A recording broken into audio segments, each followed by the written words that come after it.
남자의 눈이 보입니다. 깜빡입니다. 한 번, 두 번, 세 번. 그것이 이 남자에게 남은 전부입니다. 손은 있으나 손가락 하나 움직이지 않습니다. 팔, 다리가 있고 심장도 뛰며 폐도 숨을 쉽니다. 몸의 모든 기관이 작동하고 있습니다. 그런데 아무것도 움직이지 않습니다. 살아있는 채로 완전히 굳어버렸습니다. 살아있는 박제. 그것이 이 남자의 현재입니다. 입을 보십시오. 없습니다. 피부가 매끄럽게 이어진 자리. 코 아래, 턱 위. 아무것도 없습니다. 마치 처음부터 없었던 것처럼. 흉터나 꿰맨 자국도 없습니다. 그냥 지워졌습니다. 세상에서 가장 조용하고 가장 완전한 방식으로. 이 남자는 평생 말을 무기로 살았습니다. 말로 짓눌렀고, 말로 비틀었고, 말로 가두었습니다. 한 여자의 20년을, 30년을 그 무기 하나로 조각조각 잘라냈습니다. 그래서 지옥 대기실은 그 무기부터 회수했습니다. 가장 먼저, 가장 완전하게. 그런데 이상합니다. 이 공간에서 가장 잔인한 형벌은 말을 빼앗은 것이 아닙니다.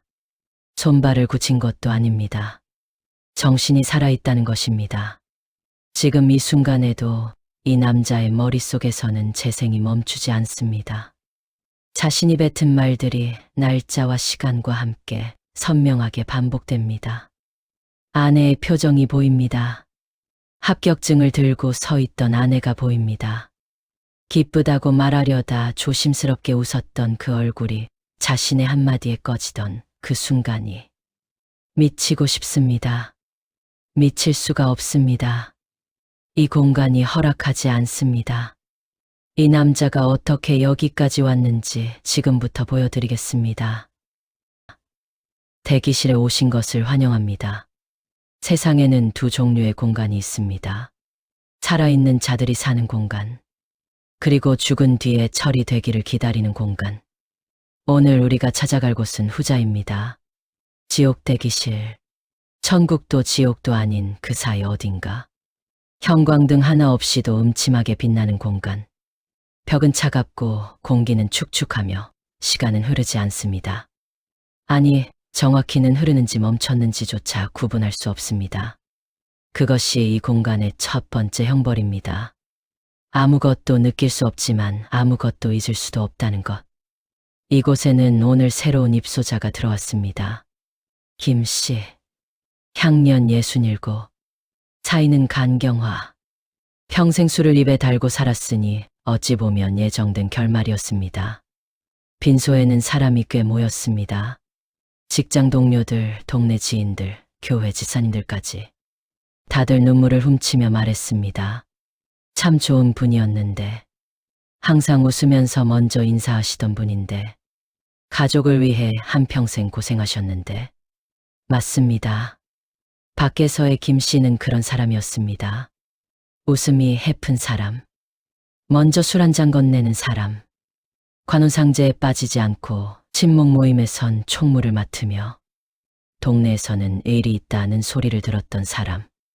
그러나 이 공간에는 빈소가 없습니다. 눈물도 조화도 아는 척 해줄 지인도 없습니다. 지옥 대기실의 관리자는 조문객의 말을 듣지 않습니다. 오직 기록만 봅니다. 김 씨는 들어오자마자 본능적으로 위선의 스위치를 켰습니다.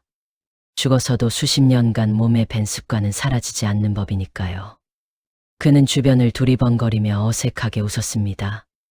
이 낯선 공간에서도 누군가에게 괜찮은 사람으로 보이려는 반사적인 몸짓.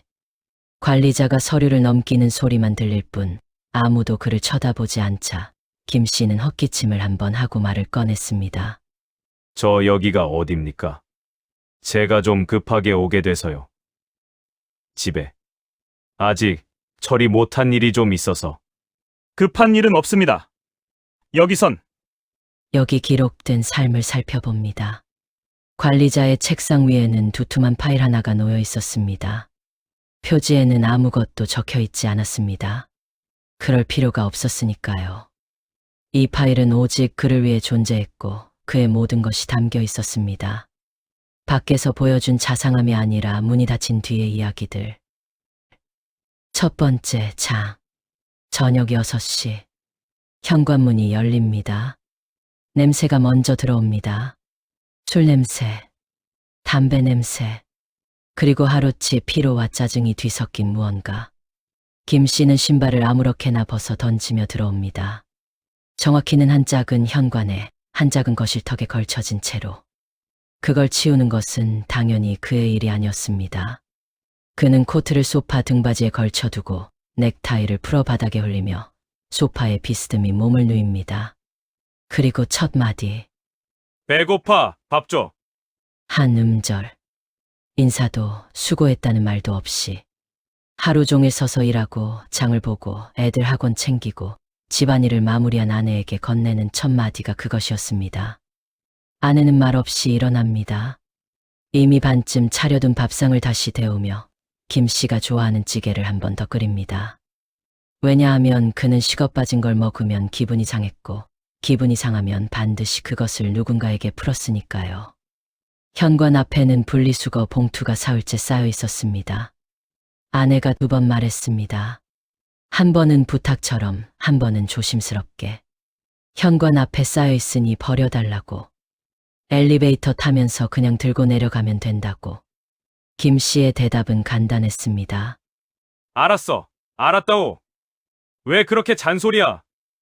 내가 지금 피곤한 거 안 보여?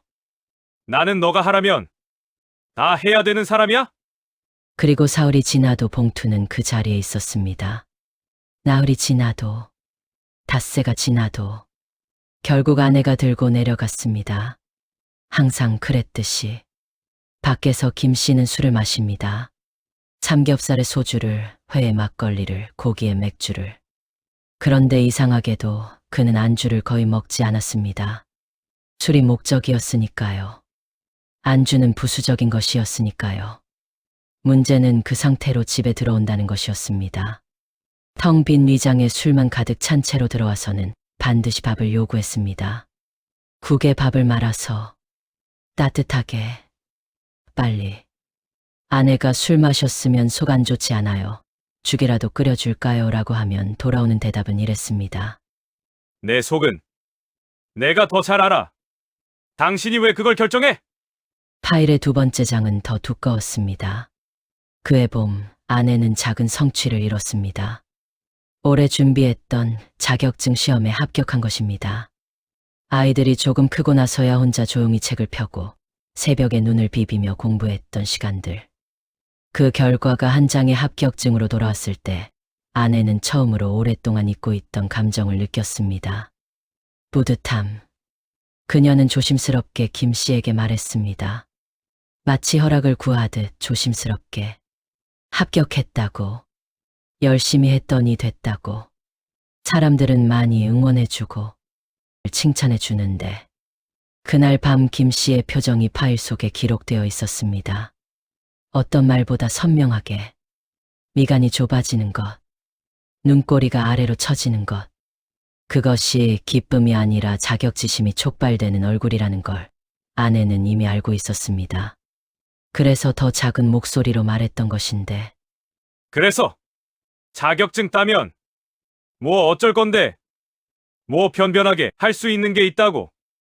그게 밥이 돼? 돈이 돼? 당신 그 나이에 그게 무슨 의미가 있어? 애들이나 잘 챙기지. 다른데 신경 쓸 시간 있으면 나한테나 잘해. 돈 벌어다 주는 나한테나 좀. 아내는 웃음을 거뒀습니다. 축하한다는 말은 끝내 오지 않았습니다. 그것이 패턴이었습니다. 아내가 조금이라도 남들이 지켜 세워줄 일이 있으면 김 씨의 내부에서는 반드시 무언가가 뒤틀렸습니다. 그 뒤틀림을 그는 말로 뱉었습니다. 품위 없이 거침없이 정확히 아내가 가장 아파할 지점을 찾아서. 그리고 그것만으로 부족할 때 그는 과거를 꺼냈습니다. 아내가 살면서 했던 작은 실수들, 결혼 생활 중에 있었던 가벼운 다툼, 누구나 한 번쯤은 할 법한 그러나 결코 잊히지 않도록 반복해서 꺼내어지는 이야기들. 술자리가 무르익을 때마다 기분이 꺾일 때마다, 아내가 자신의 의견을 조금이라도 내세울 때마다 욕먹기 싫으면 욕먹을 짓을 하지 마. 네가 잘 알아서 하면 되잖아. 그게 내 탓이야? 이 문장이 무섭습니다. 틀린 말이 아닌 것처럼 들리기 때문에, 논리처럼 포장되어 있기 때문에. 그러나 실상은 다릅니다. 이것은 논리가 아니라 감옥입니다. 아내가 무엇을 해도, 무엇을 말해도, 무엇을 잃어도 언제든 꺼내어 쓸 수 있는 죄목을 미리 저장해 두는 것. 그리고 그것으로 아내의 입을 막는 것. 아내는 점점 말이 줄었습니다. 의견을 말하면 가스라이팅이 돌아왔고, 성과를 말하면 무시가 돌아왔으며, 감정을 말하면 왜 그렇게 예민하냐는 핀잔이 돌아왔습니다. 이 남자는 아내를 때린 적이 없다고 합니다. 단 한 번도. 그런데 아내의 기억은 틀립니다. 폭력도 있었지만 그건 점차 없어졌습니다. 그건 사회적 지탄 대상이었으니까요. 그런데 언어 폭력은 달랐습니다. 다른 사람들에게는 현실과는 다르게 그럴 수도 있지라는 말로 포장을 할 수 있었으니까요. 칼과 총보다도 더한 상처를 주고 나서는 난 너 때린 적 없다. 비아냥거리며 얘기합니다. 비겁하고 야비하기 끝이 없습니다. 아내는 평생을 만신창이로 살았습니다. 그렇게 수십 년이 흘렀습니다. 아내는 살아있었지만 어느 순간부터 살아있다고 느끼지 않았습니다.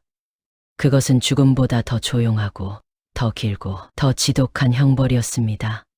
그리고 이제 이 남자의 입이 사라질 차례입니다.